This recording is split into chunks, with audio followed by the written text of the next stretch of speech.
시청자 여러분 안녕하십니까? 7월 2일 화요일 KBC 뉴스와이드 시작합니다.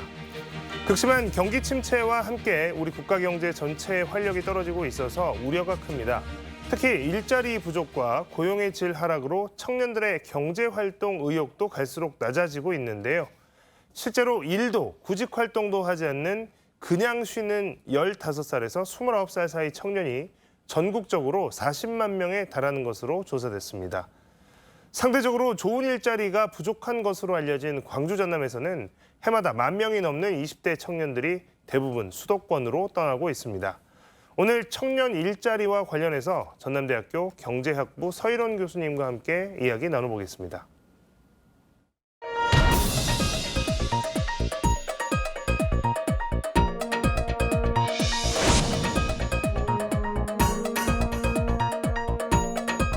저는 청년 일자리 그런 거 정부가 하는 거는 처음 듣습니다.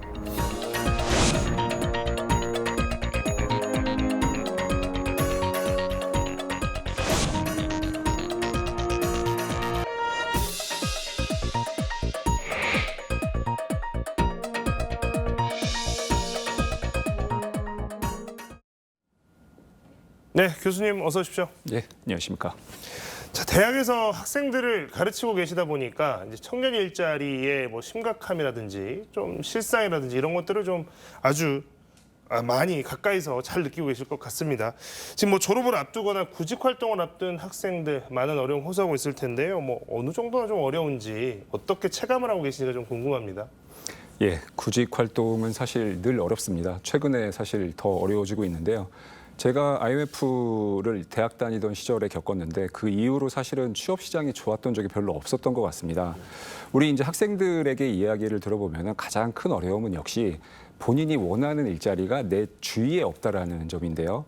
근데 이 실질적으로 이 내용이 이제 맞는지에 대해서 한번 좀 살펴봤습니다. 그래서 첫 번째로 본인이 원하는 어떤 양질의 일자리가 그 실질적으로 좀 있는지에 대해서 확인을 해보니까 질적으로는 떨어지고 있는 게 맞습니다. 예를 들면은 이제 그 정규직, 그러니까 처음에 정규직으로 입사하는 비율이 청년이 60% 미만으로 처음 떨어졌습니다. 요거는 일자리 이제 질이 이제 떨어졌다라는 이야기고, 두 번째로는 이제 그 우리 지역에 과연 일자리가 부족하냐. 이제 이거에 대해서는 제가 조금 더 살펴봤는데, 우리나라 전체에서 이제 그 광주하고 전남이 그 전체 고용률로 봤을 때 약 60% 내외에서 광주는 조금 낮고 전남은 이제 그거보다 살짝 높은 수준을 유지하고 있는데, 청년 고용률을 살펴보면은 사실은 지난 10년간 그렇게 크게 달라지진 않았습니다. 그러니까 따라서 전체적으로 본다면은 취업자들의 어떤 수 자체는 크게 변함이 없는데, 취업자들의 어떤 현장에서 느끼는 이제 질적인 면에서는 다소 좀 떨어진 면이 있는 게 사실이다라는 게 이제 첫 번째 그 학생들하고 이제 이야기할 때 나눠볼 수 있는 내용이고요. 두 번째로는 이제 미스매칭 문제입니다. 그러니까 학업을 갓 마친, 소위 이제 학부를 갓 졸업한 학생들이 신입사원으로 이제 노동시장에 진입을 해야 될 텐데, 이 학생들이 어떤 그 창구가 이제 점점 줄어들고 있다라는 거죠. 대학원 학생들 중에는 이제 인력들을 채용하는 사람들도 이제 있는데, 이분들의 말씀을 들어보면 최근에 그 채용의 동향은 명확하게 경력자들을 중심으로 이제 형성되고 있는 것들이 많습니다. 그래서 더군다나 지역에서 이제 이런 위험들이 이런 그 학생들이 느끼는 어떤 이제 고충들이 더 가중되고 있는 거고요. 세 번째로는 안타깝지만 본인들이 원하는 커리어를 학부를 졸업하면서 명확하게 설정하지 않는다. 이것도 이제 사실 어찌 보면 대학생활 자체가 취업을 위한 어떤 커리어를 쌓는 스펙으로 생각하기 때문에 본인의 어떤 진로에 대해서 충분한 이 고민이 필요한 시간을 없애고 있는 게 아닌가라는 생각입니다. 여러 가지 지금 대학생들의 현실적인 문제부터 또 취업 시장에서 바라는 미스매치 문제까지 여러 방면으로 이제 말씀을 해주셨습니다. 자, 통계청의 경제활동 인구조사에서 중대한 질병이나 장애는 없지만 일을 하지 않고 있으면서 구직 활동도 하지 않는 경우를 쉬었음으로 분류하고 있다고 합니다. 그러니까 니트족 이런 표현들이 많이 있었는데요. 지난 5월을 기준으로 했을 때 이 쉬었음이라고 응답한 청년들이 1년 전보다 전국적으로 13,000명이 늘어나서 지금 40만 명 정도가 된다고 합니다. 자, 일도 하지 않고 그렇다고 구직 활동도 하지 않는 청년들이 늘어났다? 이건 어떻게 현상을 바라봐야 될까요? 예, 그 우선 쉬었음 청년, 저희가 이제 보통 그렇게 부르고 있는데, 이 쉬었음 청년이라는 것은 이제 국가가 통계를 조사하다가 이제 경제활동 인구조사라는 서베이가 있습니다. 그 조사에서 적극적으로 아무것도 하지 않는 일종의 자발적인 휴식을 취하고 있는 사람들하고 노동시장으로부터 이제 소외돼서 진입할 수 없는 사람들을 이제 같이 바라보고 있는 이제 활동인데 특징적인 것은 본인이 내가 일자리를 원하지 않는다라고 이제 표기를 해야 이 쉬었음으로 이제 분류가 됩니다. 이제 문제는 이 인원이 이제 사실은 1년 전에 비해서 이제 증가한 건 사실인데 39만 8천 명이 이제 됐는데 이 수치는 사실 좀 더 따져본다면은 40만 명 내외를 계속 유지하고 있다가 최근에 그 코로나 시즌이 끝나면서 기저효과 때문에 이제 살짝 내려갔다가 예년 수준을 이제 회복한 것으로 보입니다. 그렇기 때문에 뭔가 큰 문제가 지금 우리에게 이제 닥친 거냐라고 판단하기보다는 이 숫자가 점진적으로 증가하는 것이 문제구나라고 이제 인식을 하는 게 좀 더 정확한 인식일 것 같습니다. 왜 그러면 그 쉬었음 청년들이 이제 증가하는가라는 거는 비단 이제 우리나라만의 문제는 아닙니다. 물론 그렇다고 해서 안심할 건 아닌데 예를 들면은 그 니트족이라고 하죠. 그러니까 교육도 받지 않고 고용도 되지 않는 니트족이라고 하고 아니면 이제 프리캐리어스라는 이제 불안정 노동계층이라는 또 용어도 있습니다. 아니면 일본에서 나온 이제 프리터라는 그런 용어도 있는데 다 공통적으로 이야기하는 것이 뭐냐면은 이제 자발적으로 노동시장에 진출하지 않는 이제 이런 그 어떤 현상을 저희가 지칭을 하고 있는데 이 점에 대해서 사실은 여러 가지 해석이 있을 수 있겠지만은 제가 보는 관점에서는 첫 번째로는 경제 위기로 인해서 일자리 자체가 줄어들었다라는 게 이제 가장 큰 이유가 아닌가 싶습니다. 그다음 두 번째로는 네오리버럴리즘, 속칭 이제 신자유주의가 등장하면서 노동시장이 굉장히 유연화됐습니다. 노동시장의 유연화는 다시 이야기한다면은 양질의 일자리, 정규직으로 채용하지 않고 일정 부분, 그러니까 시간제 근로가 이제 굉장히 활성화된 이 원인이 이제 두 번째로 볼 수가 있겠고, 세 번째로는 최근 광주도 포함해서 산업 구조가 이제 급격하게 변화하고 있습니다. 이 급격한 변화에 부응하지 못한 우리 청년들이 이제 증가하기 때문에. 근데 문제는 뭐냐면은 이제 이 세 가지 어떤 축들이 단시간에 끝날 가능성이 없다라는 게 사실은 문제입니다. 그렇기 때문에 이 추세 속에서 학생들, 그러니까 청년들이 이 좌절이 이제 학습이 되지 않았는가. 그래서 이제 쉬었음 청년들이 증가하는 원인이 아니겠느냐. 이제 이렇게 생각하고 있습니다. 좌절이 학습됐다라고 하는 말이 좀 전곡을 찌르는 표현인 것 같습니다. 이게 뭔가 개선되지 않은 상황들이 일어나고 시도해 보다가 해도 되지 않고 안 하는 것과 다를 바 없고 이제 이런 상황들에 익숙해져 버린 젊은 세대들의 상황인 것 같은데요. 그래서 정부가 지금 예산을 1조 원을 투입했다고 합니다. 방금 설명을 쭉 해주셨던 바로 이 쉬었음 청년을 위한 노동시장 유입 촉진 방안을 작년 11월에 발표했는데요. 인턴을 확충하고 또 국가기술 자격시험 응시료를 지원하고 집단 심리 상담 등을 하겠다라고 하는 게 이 사업의 내용입니다. 실효성이 있을까에 대해서는 굉장히 많은 의문과 이견이 있을 것 같습니다. 이러한 정책들이 어느 정도 실효성을 거두고 있다라고 볼 수 있을까요? 이 정책 자체, 그러니까 청년층 노동시장 유입 촉진 방안이라는 이름으로 작년 11월에 이제 관계부처 합동으로 굉장히 좀 그 큰 계획이 나온 겁니다. 사실은 이 계획의 특징은 이제 앵커님께서 말씀하신 것처럼 적극적으로 어떤 구직 활동, 그러니까 노동시장에서 배제된 인력들을 적극적으로 그 노동시장에 다시 유입시키겠다라는 이제 정책 하에서 여기에 플러스 알파로 어떤 내용이 들어가 있냐면은 이 과거에 생각하지 않았던, 그러니까 복지 영역에 있었던 내용들, 예를 들면 가족을 돌봐야 된다거나 아니면 본인이 몸이 안 좋아서 있었던, 그러니까 노동시장에서 본다면은 배제되었지만은 사회의 복지 영역에서 봤을 때는 뭔가 도움이 필요한 이런 사람들을 이제 복지 영역으로 끌어들였다라는 점에서는 굉장한 의미가 있을 것 같습니다.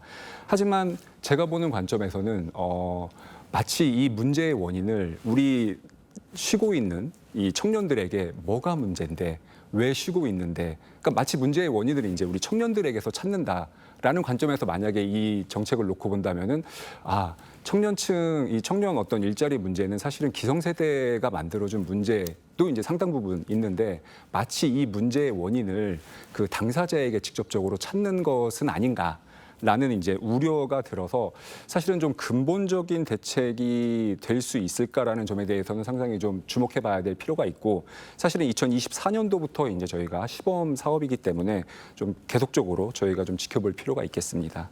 방금 이제 교수님 말씀 중에서도 근본적인 대책이 될지에 대해서는 아직 좀 판단하기가 이르다라고 말씀을 하셨는데요. 그렇다면 이런 청년들의 쉼이 장기화되고 그로 인해서 발생할 수 있는 뭐 고립과 은둔의 문제, 또 개인의 삶이 피폐해지는 이런 문제들을 해결하기 위해서 근본적인 대책이나 장기적인 방안으로 본다면 어떠한 노력들을 사회가 기울여 나가야 될까요? 예, 좋은 말씀입니다. 사실은 마치 우리가 이제 사실은 이 쉬었음 청년들에 대해서 바라봐야 되는 관점은 우리 사회나 이 산업 구조가 이들을 강제로 쉬게끔 하고 있는가라는 게 이제 첫 번째로 좀 봐야 되는 거고, 둘째로는 이들이 어떤 사회에서 계속 취약계층으로 남아 있으면서 이 뭔가 사회 문제를 이제 야기시키는, 우리 이제 뭐 니트족이나 아니면은 그 다른 족, 그러니까 사실 우리나라에서는 사실은 뭔가 사회적으로 해악을 미친다고 보지는 않는데, 노동시장에 들어가야 될 인력으로 보는데 외국에서는 사실은 이 인력들을 갖다가 잠재적인 위험 요인으로 바라보고 진단을 하고 있습니다.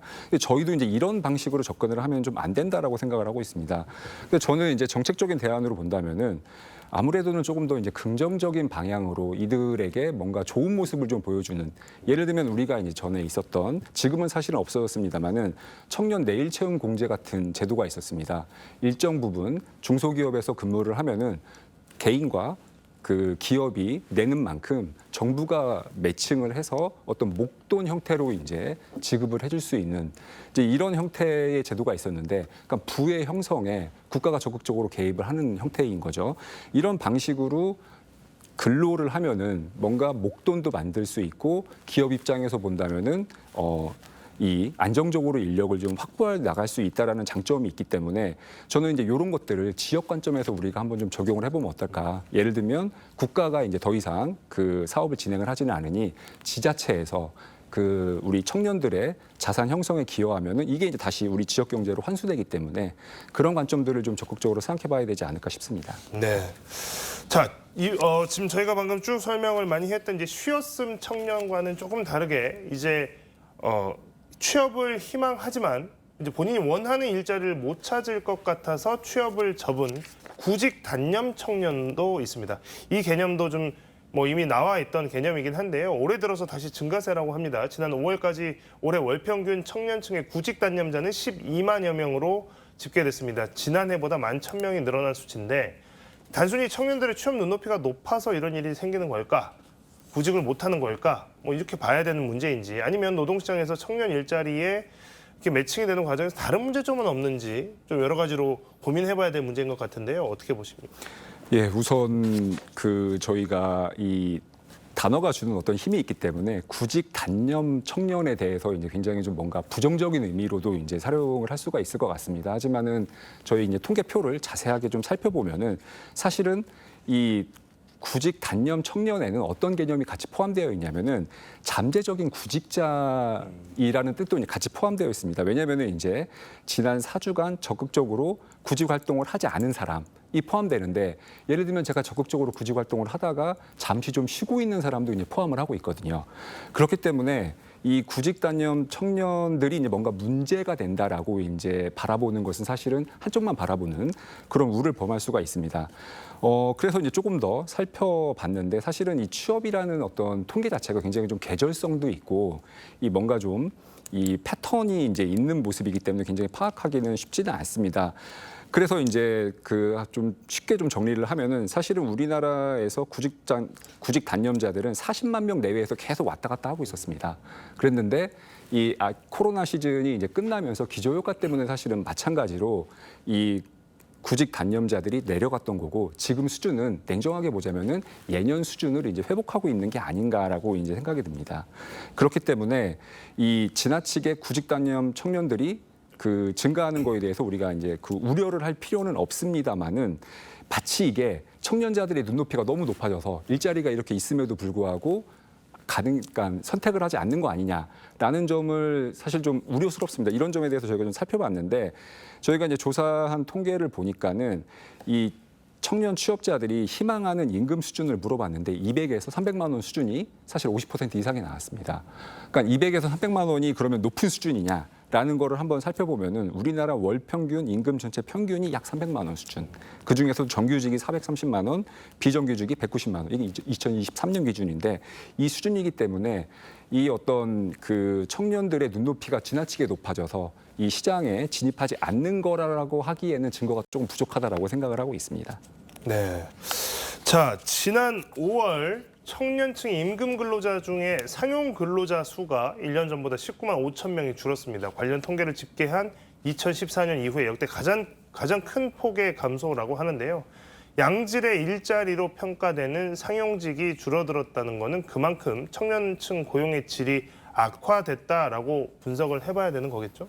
어떻습니까? 그렇습니다. 예, 저희가 사실은 앞선 이제 양적인 지표들 같은 경우에는 사실은 과거의 어떤 패턴 같은 것들을 보면은 뭐 심각한 없었던 위기다라고 보기는 좀 어렵습니다만은 사실은 저는 이 수치에 대해서는 굉장히 좀 우려스럽습니다. 왜냐하면은 청년 고용의 이제 질을 볼 때 이제 우리 앵커님께서 말씀하셨던 이제 상용직 근로자, 그러니까 저희는 이제 정규직 근로자 비중으로 한번 좀 다시 한번 살펴본다면은 정규직 근로자의 비중은 2010년도 이후부터 지속적으로 내려가는 추세입니다. 이 이야기는 뭐냐면은 첫 일자리가, 그러니까 청년들이 갖게 되는 첫 일자리가 비정규직이 되고 비정규직이 되면서 본인이 어떤 갖고 있는 불만족들이 어떤 식으로 표출이 되냐면은 결혼을 늦춘다던가. 아니면은 다른 어떤 잠재적인 취업자가 되기 위해서 또 다른 준비를 한다던가. 물론 이게 자기 개발 측면에서는 굉장히 좀 뭔가 합리적이고 열심히 사는 측면은 좋은 점은 있겠습니다만은 노동시장 관점에서 아니면 사회적 관점에서 본다면은 노동시장의 또 다른 잠재적인 준비 기간을 이제 우리가 양산할 수밖에 없는 그런 문제점을 사실은 내포하고 있는 거죠. 그렇기 때문에 그 앞선 이제 통계들하고도 이제 같이 살펴본다면은 이 청년들이 계속적으로 직장을 비정규직 형태로 다니면서 지속적으로 다른 구직 활동들을 하기 위해서 학원도 등록하고 자기 개발도 열심히 하고 투잡을 한다거나 이런 과정들이 이제 지나치게 집중이 되다 보면은 사실은 학생들이 좀 지치게 되고 청년들이 이 청년들이 쉬었음 청년으로 가거나 아니면 이 구직을 단념하는 형태로도 이제 지나갈 수 있다라고 생각하는 게 사실은 좀 굉장히 좀 우려스럽습니다. 실제로 쉬었음 청년들이 이제 처음부터 쉰 거냐라고 놓고 본다면은 처음에 직장에 들어갔는데 불만족스러워서, 그러니까 비정규직의 어떤 지위나 이런 것들이 불만족스러워서 다시 직장을 찾는 과정에서 쉬는 것들로 이제 저희가 해석을 해볼 수가 있겠습니다. 이 수치가 약 70% 정도가 됩니다. 그렇기 때문에 이러한 수치들을 좀 종합적으로 고려해 본다면은 이 양적인 측면에서는 예정된 어떤 그 예측 가능한 수치인데 질적인 면에서는 우려스럽다라고 이제 생각을 할 수가 있겠습니다. 자, 지금 교수님의 설명을 쭉 듣다 보니까 이게 처음부터 뭔가 다 연결고리를 통해서 이 고용의 문제, 노동시장의 문제들, 청년층의 노동시장 진입 문제들이 좀 이해가 되는 것 같습니다. 이게 비정규직, 그러니까 고용의 질 자체가 저하되다 보니까 어떤 사회적으로 요즘 문제가 되고 있는 결혼이나 이런 문제도 늦어지는 것이고 또 준비 과정에 대한 집중과 노력이 필요한 만큼 이제 더 많은 사회적 비용이나 그 개인이 노고를 기울여야 하고 쉬었음 또 구직 단념이라고 했던 이런 청년층이 생겨난 이유도 고용의 질적 하락에 기인했다라는 것까지 좀 정리가 되는 것 같습니다. 자, 지역을 살펴보면 그렇지 않아도 인구 감소가 극심하다라고 하는데 그나마 있던 지역 청년들이 일자리를 찾아서 대부분 수도권으로 떠나고 있습니다. 지방 소멸이 가속화되는 상황인 거죠. 지역의 청년 일자리 문제점 무엇이 가장 문제라고 보십니까? 네, 우선 최근 그 지역 소멸, 지방 소멸 포함해서 같이 이제 그 문제로 대두되고 있는데, 그럼 이게 이제 지방의 문제냐라고 놓고 본다면 사실은 지역은 이제 위계가 있습니다. 우리 이제 지자체, 시군구, 그다음에 광역단체, 그다음에 수도권 이렇게 이제 놓고 본다면은 밑에 있는 지역들이 없어지면 사실은 국가가 소멸하는 거기 때문에 사실은 국가 소멸이 조금 더 이제 그 국가 소멸 관점에서 이 지역의 일자리를 이제 봐야 되지 않을까라고 이제 생각을 합니다. 우리 지역을 좀 놓고 본다면은 이제 이게 우리 지역만의 물론 문제는 아닙니다만은 지역의 주력 업종들이 지금 산업 전환기에 이제 들어가 있고 이런 또 새로운 산업들은 사실은 고용 유발 효과가 과거에 비해서 그렇게 높지가 않습니다. 예를 들면 반도체 같은 경우에는 고용 유발 효과가 다른 산업들에 비해서 좀 낮은 게 사실입니다.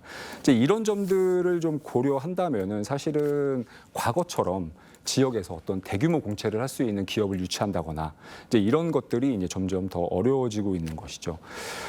그래서 저는 우선 첫 번째로 이제 지역 산업을 그러면은 어떤 방향으로 가는 게 맞냐라는 거에 대해서는 이 기술 기반 기업들을 육성하는 사실은 이거는 좀 뻔한 이야기입니다. 그러니까 지역의 어떤 혁신 생태계를 잘 만들어서 지역 내에서 어떤 투자와 이 창업과 그다음에 일자리가 만들어지는 형태가 가장 아름다운 모습이기는 합니다만은 이제 이런 것들을 일정 수준으로 이제 궤도로 올리기 위해서는 사실은 그 지자체가 과거와는 좀 다른 접근법을 선택을 해야 된다라고 이제 생각을 하고 있고 특히 청년 문제 관련해서는 예를 들면 EU에는 뭐 청년 보장제가 있고 프랑스에서도 그 미시용 로컬, 그러니까 미션 로컬이라는 이제 이런 제도들을 이제 시행을 하고 있는데 이런 것처럼 이 적극적인 지자체의 이제 노력이 더 필요하지 않을까라고 싶습니다. 네. 자, 청년들이 지역을 떠나지 않게 하려면 지역 산업을 육성해서 양질의 일자리를 제공해야 된다. 이제 이거 뭐 사실 답처럼 나와 있는 이야기들인데요. 우리나라 지역 산업 정책은 정부가 보통 사업을 만들고 지자체가 경쟁을 해서 정부가 만들어 놓은 그 사업을 서로 따내기 위해서 경쟁을 합니다. 그렇게 해서 매칭을 해서 가져오는 구조인데 이런 이제 중앙 집중적이고 하향식 정부가 만들어서 지역에 뿌려주는 이런 형태의 지역 산업 정책은 한계가 너무도 많이 드러나 버린 상황인 것 같은데요. 그 부분에 대한 지적도 좀 해주신다면요. 예, 맞습니다. 사실 우리나라 지역 산업 정책을 한마디로 관통하는 이야기가 이제 뭐냐라고 물으신다면은 이제 발전주의 국가, 그러니까 국가가 적극적으로 개입해서 산업을 육성하는 정책이 사실은 그동안 성공적으로 이제 진행이 됐었습니다.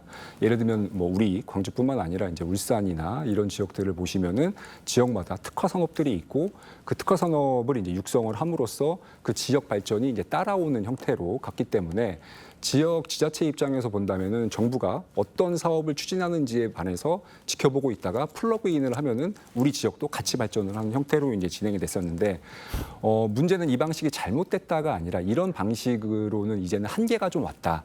예를 들면은 그 정부에서 10개의 이제 산업을 신산업을 우리가 이제 과거에는 신수종 사업, 뭐 그 전략 사업, 특화 산업 이런 이름으로 이제 다 불렸는데 이런 것들을 이제 추진을 했는데 10개 중에서 5개만 성공해도 사실은 산업적으로는 굉장한 성공입니다. 하지만 지역 입장에서 본다면은 성공하지 못한 사업을 갖고 있는 지역 입장에서 보면은 1 아니면 0인 거죠. 실패인 거죠. 이제 그런 관점에서 본다면은 지역은 지역 관점에서의 어떤 산업 정책을 추진하는 게 이제는 당연하다라고 생각을 하는데 제가 물론 수행했던 연구에서 나오는 이제 내용이기도 하지만은 어떤 국가가 바라보는 효율성하고 지역에서의 바라보는 효율성과 성과하고는 이제는 좀 더 다른 관점에서의 그 산업 정책이 필요하고 이거를 위해서는 이 지역 관점에서 뭔가 컨트롤 타워로 예산을 배분할 수 있는 어떤 예를 들면 뭐 우리 부산에는 비스텝이 있고 대구에는 이제 그 디스텝이 있는 대전에는 이제 디스텝이 있죠. 이런 어떤 컨트롤 타워를 만들어서 이제는 좀 더 이 체계적이고 오케스트라처럼 어떤 지휘할 수 있는 그런 기구가 필요하지 않을까라고 이제 생각도 좀 해봅니다. 네. 자, 지난해에 한국은행 광주전남본부에서 본부와 함께 지역경제 활성화를 위한 탄력적인 지역산업 구조에 관한 연구 결과를 발표했는데요. 광주전남 지역산업의 구조적 특성, 도대체 이 광주 전남 지역이 다른 지역과 뭐 수도권과 다른 것은 뭐 당연한 것이고요. 다른 지역과 비교해서 갖는 특징적인 모습들은 어떤 것들이 있을까? 그런 부분들을 좀 정리를 해주시죠.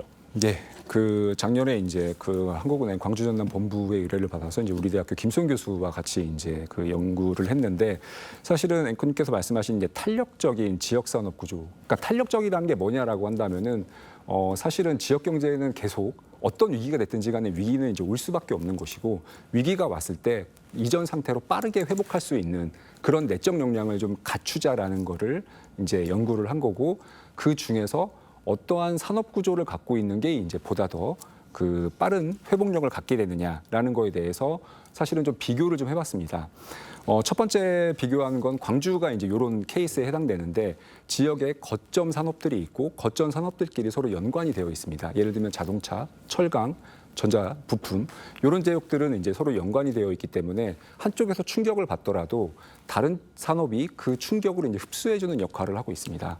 그렇기 때문에 실증적으로 분석을 해봐도 이전에 어떤 금융위기나 아니면 팬데믹 위기에서도 빠른 회복력을 이제 보여줬는데 전남 지역 같은 경우에는 석유 산업을 생각을 해보신다면은 석유 산업은 전남에 위치는 하고 있습니다만은 지역에 있는 다른 산업과의 연관성은 크게 보이지 않았습니다.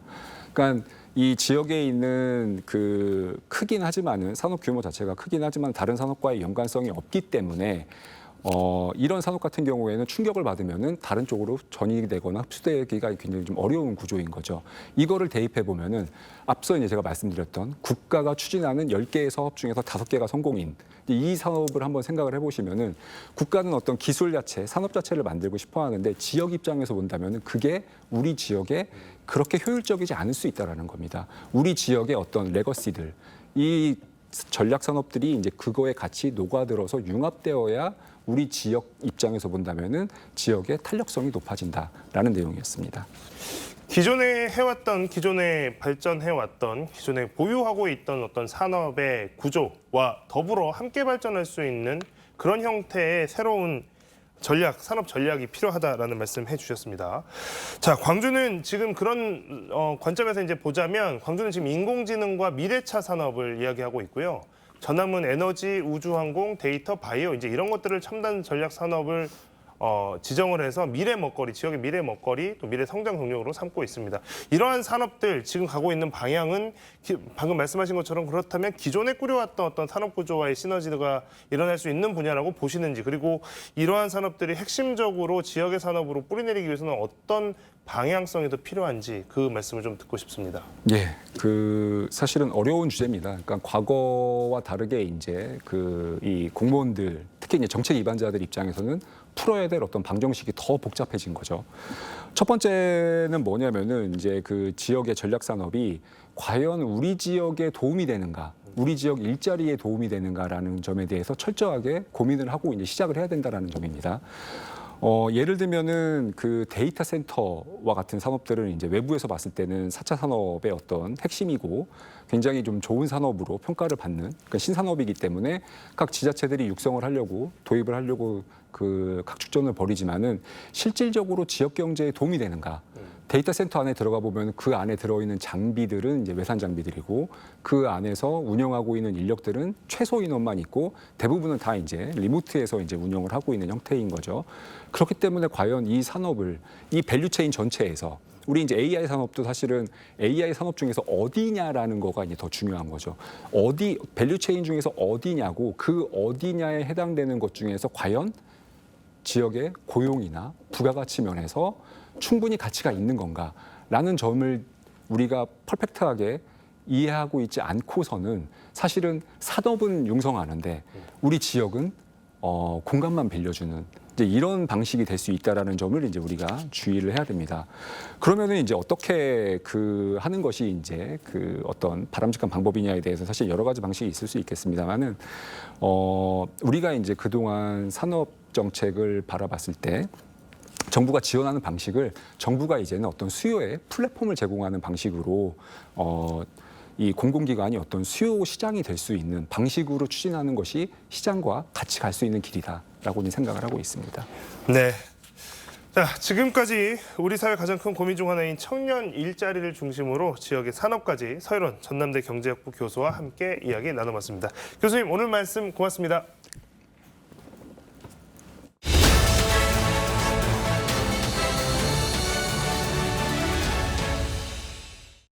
서울광역방송센터입니다. 여의도 초대석 더불어민주당 전당대회 최고위원회 출사표를 던진 수도권 재선 강선우 의원과 정치권 현안 그리고 민주당 전대 얘기해 보겠습니다. 의원님 어서 오십시오. 네, 반갑습니다. 제가 페이스북에서 의원님 경력 상세 정보 보니까는 네. 쉬다가 보니까 50개가 넘어가던데 뭘 이렇게 많이 하신 건가요? 정리를 아마 안 해서 그렇게 많이 올라간 것 같은데요. 아마 그 주요 경력이 아니라 그 기록용으로 지금까지 했던 그런 당직이든 여러 가지를 네네. 다 그냥 좀 기록용으로 의원실에서 아마 그렇게 해놓은 것 같습니다. 그런데 제가 운이 좋게도 여러 가지 두루두루 당직을 많이 맡아서 네. 당무 관련이나 그런 거 관련 이해가 좀 높은 편이기는 합니다. 네. 지금 국회 보건복지위 야당 간사시잖아요. 네, 그런데 맞습니다. 의료계 비상상황 청문회에서 이명택 의협 회장이랑 좀 네. 말씀드린 그런데 미친 여자 네. 발언 논란이 있었는데 네. 이게 사실 21대 당 대변인 하실 때 발언 두고 나온 말이잖아요. 맥락을 맞습니다. 좀 간단하게 그 당시 네. 이제 금고형 이상을 받은 네. 의사들에 대해서 이 면허를 어떻게 할 것인가라는 좀 논의가 한창 활발할 때였어요. 네. 그래서 그 정도면은 좀 면허를 좀 취소를 해야 되는 것이 아닌가. 네. 이제 그런 논의가 한창 뜨거울 때였거든요. 그리고 제가 대표 발의를 했던 관련 법안은 네. 이제 성범죄 의사들에 관해서 네. 면허를 취소를 해야 된다는 것이었고요. 그리고 당에서 한창 그 논의 관련해서 제가 당시 이제 당 대변인이었기 때문에 논평을 냈었어요. 네. 논평의 내용은 수면 마취 내시경을 하고 그 여성 환자를 수차례 성폭행했던 네. 의사 역시 그렇다면 계속해서 의사여야 하는 것이냐라는 내용이었거든요. 의사를 계속 할 수가 있나요, 그런 사람들? 그 당시에는 그랬습니다. 아. 그 당시에는 그랬기 때문에 네. 일정 기간이 지나면 다시 할 수가 있는 네. 그런 제도였기 때문에 관련 문제 제기를 했던 것이었고 그래서 저에게 그런 이야기를 했었죠. 네. 근데 이분은 뭐 꼭 의원님한테만 그런 게 아니라 상대를 좀 잘 안 가리고 여러 이렇게 좀 말씀을 뭐랄까 막말을 하는 네. 것 같은데 맞습니다. 본인은 그 저기 복지 와갖고 표현의 자유 뭐 이런 취지로 주장을 하던데 어떻게 들으셨나요? 우선 표현의 자유라는 게 무한대로 보장되는 게 아니지 않습니까? 네. 타인의 인격을 모독을 하거나 명예를 훼손하면 법률로 규제를 받게 되어 네. 있는 것이죠.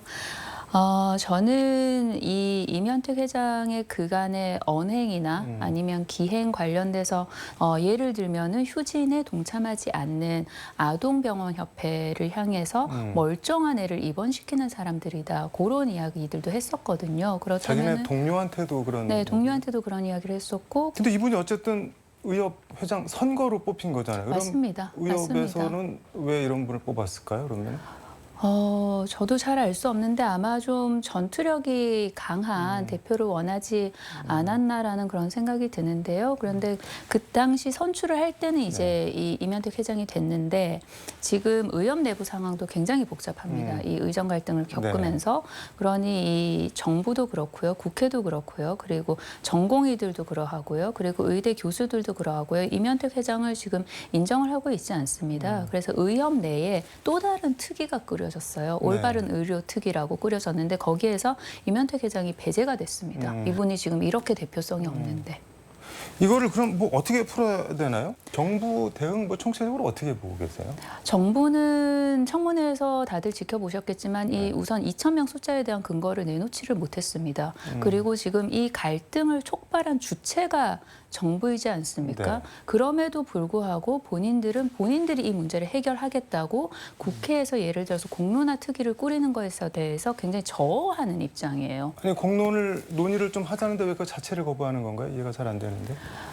저희가 이제 공론의 장을 열고 그리고 공론화 특위를 꾸리게 되면은 본인들이 이 정책을 추진하는 것에 있어서 여러 가지 그런 실정들이 더 드러나게 되지 않겠습니까? 아무래도 이 과정을 짚어야지 앞으로 해결책을 제시할 수 있을 테니까요. 그것에 대한 굉장한 부담감이 있을 테고요. 네. 그리고 담보로 잡혀 있는 거는 국민의 건강과 생명인 것이거든요. 네. 그래서 지금 풀어야 됩니다. 그래서 윤석열 정부가 본인들의 잘못을 인정을 하고 그리고 2,000명 숫자에 대한 근거가 없었음을 다시 한번 인정을 하고 그리고 그것에 대해서 사과를 하고 거기서부터 실마리를 풀어나가야 되는 거예요. 그리고 사과를 해야 되는 대상은 굉장히 많습니다. 네. 의료계도 그렇고요. 환자단체도 그렇고요. 그리고 국민들께도 사과를 해야 되는 것이죠. 이거는 국회 보건복지 야당 간사로서 역할을 좀 계속 해주시기를 기대하겠습니다. 네. 페이스북에 이태원 참사 관련해서 상은 씨 얘기를 하셨던데 상은 씨가 뭐 어떤 분인가요, 이분이? 이태원 참사에서 희생된 희생자 중에 한 분이시고요. 아, 그리고 네. 이제 회계사 시험을 합격을 해서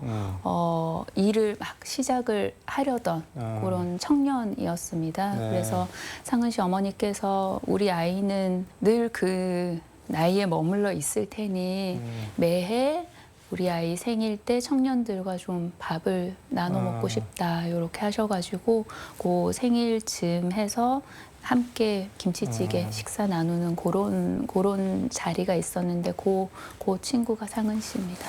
네. 뭐 자식이 죽으면은 뭐 부모는 가슴에 묻는다고 늘 흔히 하는데 지금 대통령이 뭐 특정 세력에 의해 유도되고 조작된 사건이다라는 말을 했다고 지금 김진표 전 의장이 회고록에서 써서 네. 지금 큰 파문이 일고 있는데 그거 네. 관련해서 어떻게 이런 소름 끼치는 발상을 할 수 있습니까? 사람이라면 할 수 있는 말입니까? 라고 적으셨던데 이건 대통령을 향해서 하는 말인가요? 네. 서울 시내 한 복판에서 네. 사람이 사람에 깔려서 159명이 희생을 네. 당한 일입니다. 더 큰 자리에서 더 큰 책임을 져야 할 사람들 아무도 책임 안 졌어요. 이 이태원 참사가 발생한 이후에 윤석열 대통령이 순방을 나가면서 해외를 나가면서 이상민 장관 어깨를 툭툭 쳤죠. 격려하는 모습이었던 네. 것이죠. 그리고 이상민 장관 뭐라고 했습니까? 폼나게 사표 내고 싶다 그랬어요. 159명의 희생을 앞에 두고.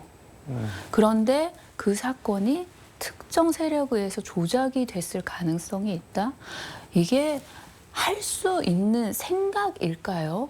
너무나 비상식적이지 않아요? 도대체 윤석열 대통령은 어떤 사람들이랑 대화를 하고 어떤 이야기를 본인이 수용을 하고 어떤 세상에 살고 있는지가 무섭죠. 그 정도 이야기가 나온다면. 지금까지 밀어붙인 정책의 실패들의 이유도 굉장히 설명이 되는 것 같아요. 저는. 대통령께서 네. 의사결정을 하는 데 있어 여러 가지 로데이터를 제공해주는 그런 분들이 굉장히 비상식적인 그런 사고를 하는 분들이 아닌가. 그러니 대통령도 당연히 그렇게 의사결정을 할 수밖에 없게 되는 게 아닌가라는 생각을 했습니다. 무섭다는 거는 어떤 말씀인가요? 우리가 정책이 네. 국민의 삶에 가장 큰 영향을 주는 거잖아요. 국민들이 왜라고 질문했을 때 정부가 대통령이 설명할 수 있지 않겠어요? 왜 이런 정책이 나왔나요? 네. 라고 하면은 그 절차를 설명이 돼야 되는 거잖아요. 안 되고 있잖아요, 지금. 안 되고 있잖아요. 윤석열 정부에서 하고 있는 여러 가지 정책이. 그렇다면은 이 앞에 부분이 생략이 됐다는 것인데 대통령은 도대체 어떤 걸 베이스해서 어떤 근거로 어떤 사실을 기초를 해가지고 이런 의사결정을 하는 것인가. 그리고 이 의사결정이 우리 삶에 정말로 어찌 보면 무한대로 영향을 미치는 것들인데 한두 개가 아니라 네. 국정 전반이 이런 식으로 운영을 된다면 국민으로서는 무서운 거죠. 두려운 거죠. 극우 유튜브 채널 그만 보십시오. 이제라도 정상적인 사고를 하는 사람과 대화를 좀 하셔야 합니다. 뭐 이렇게 적으셨던데 네. 그래도 대통령인데 뭐 소름이 끼친다. 좀 정상적으로 좀 하시라라는 거는 뭐랄까 조금 많이 나간 거 지나친 표현 아닌가 뭐 그런 얘기도. 저는 그렇다고 생각하지 않습니다. 네. 국민의 목소리를 대신해서 냈다고 생각을 하고요. 그리고 그것은 숫자로도 나타나고 있습니다. 지금 대통령 관련 윤석열 대통령 관련 탄핵 그 네. 청원이 거의 100만을 돌파하고 있지 않습니까? 2시간, 3시간, 7시간, 8시간을 네. 기다리고 있는 상황입니다. 이 숫자와 네.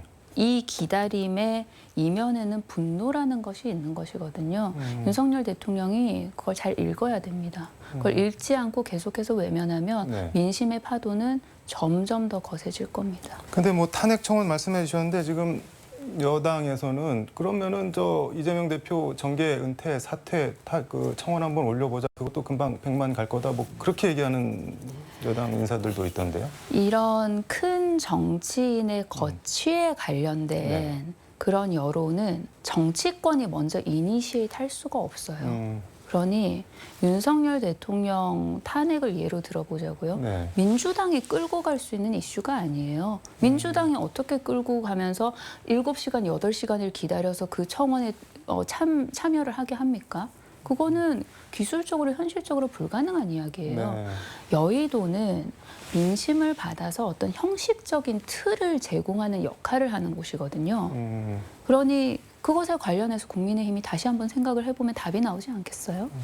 어제 그 운영위 회의에서 대통령이 최상병 관련해서 뭐 경로를 했네 마네 막 한참 설전을 주고 받았는데 그거 관련해서 지금 영국 더타임스 흰 수염의 현인이 떠오른다라고 페이스북에 적으셨던데 이거는 뭐 어떤 말씀인 건가요?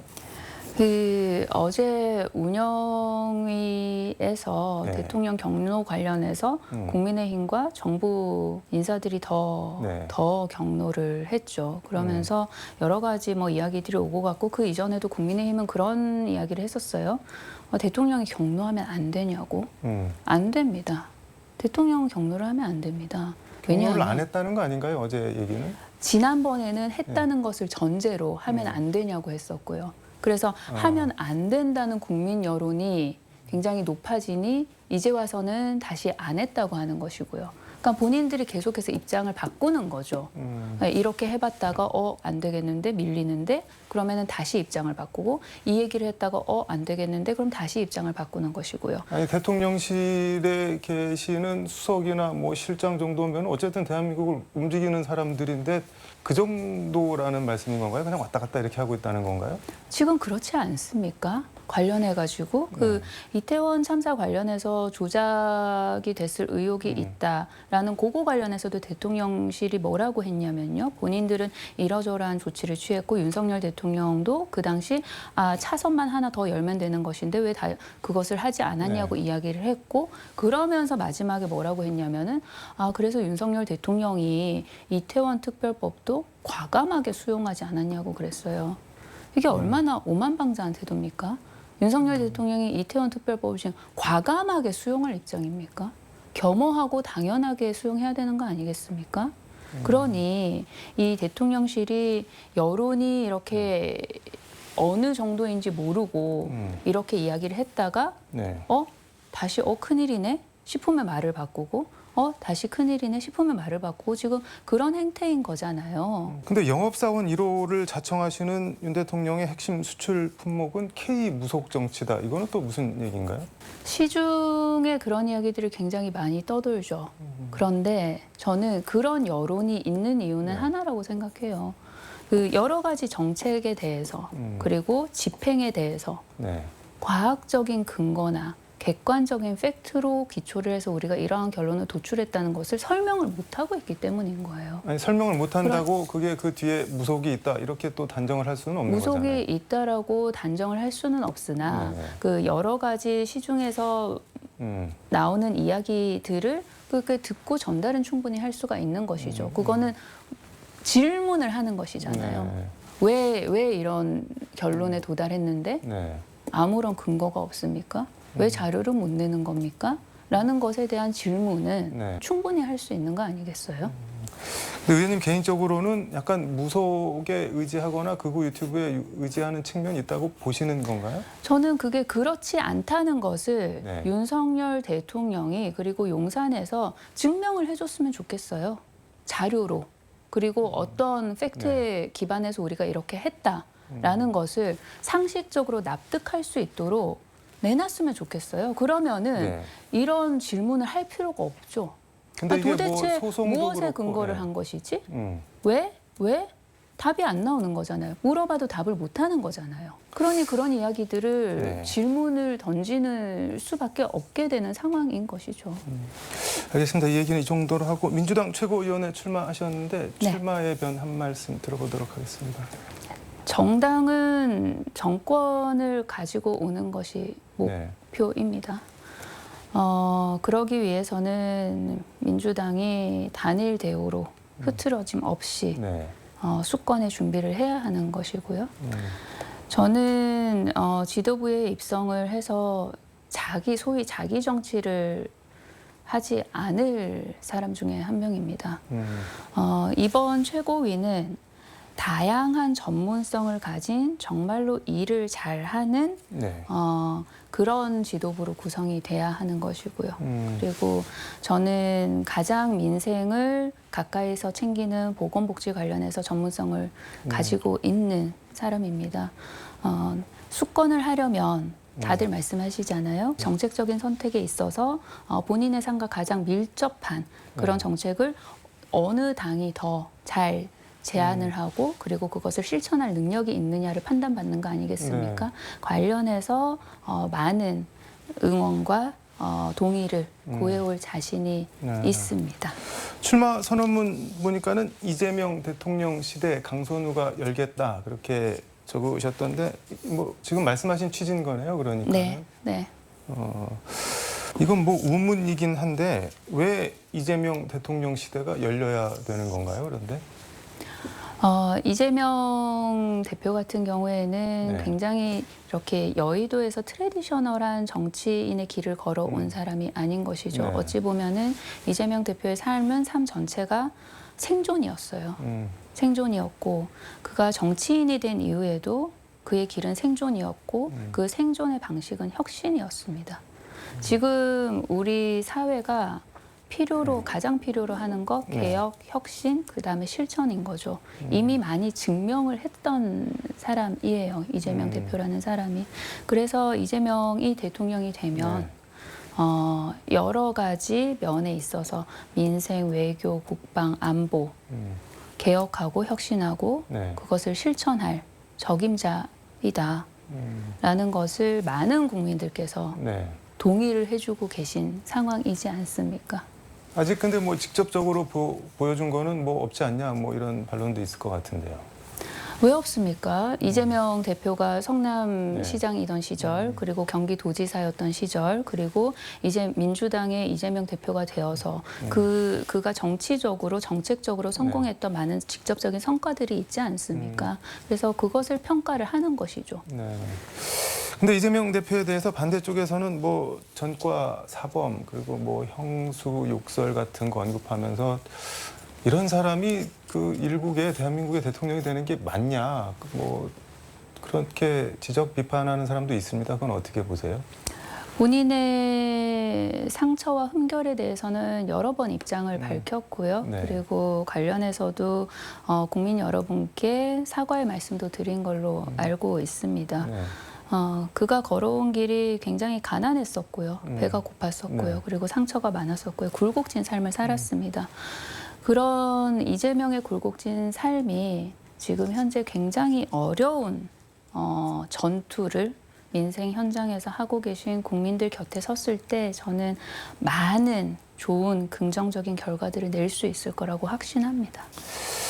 이거는 뭐 꼭 의원님을 지칭하는 거는 아닌데 이번 전대는 뭐 어차피 대표는 이재명, 뭐 어대명 뭐 이런 얘기 나오고 최고위원도 뭐랄까 그 이재명 대표를 향한 뭐 충성 경쟁처럼 보인다 뭐 이런 지적도 나오는데 그거는 어떻게 보세요? 예, 현상은 하나인데 그 현상을 어떻게 보느냐에 따라서 해석이 굉장히 달라지겠죠. 그 비판하고 싶은 쪽에서 보면은 충성 경쟁이라고 할 수 있겠죠. 그런데 또 다른 면으로 보면은 당심 그리고 민심에 발맞춰서 가는 것이라고도 해석이 충분히 가능한 면이 있지 않겠습니까? 저는 그렇게 생각하고 그리고 함께 갈 우리가 정권을 가져오기 위해서 함께 갈 리더가 이재명이다라고 말을 하는 것과 크게 다르지 않다고 생각을 해요. 그래서 비판을 하고 싶은 그 워딩은 충성 경쟁인 것이고요. 그리고 또 다른 면으로 보면은 제가 방금 말씀드렸던 그런 해석이 가능한 것이고요. 알겠습니다. 시간이 거의 다 돼서 마무리 말씀 강조하시고 싶은 말씀 있으면 마지막으로 듣도록 하겠습니다. 극한 경쟁 시대에서 하루하루 버티면서 삶을 이어가고 있습니다.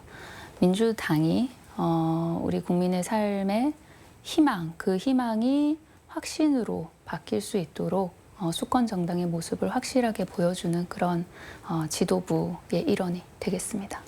알겠습니다. 오늘 말씀은 여기까지 듣도록 하겠습니다. 고맙습니다. 네, 고맙습니다. 지금까지 서울광역방송센터에서 강선우 민주당 의원과 함께 전해드렸습니다.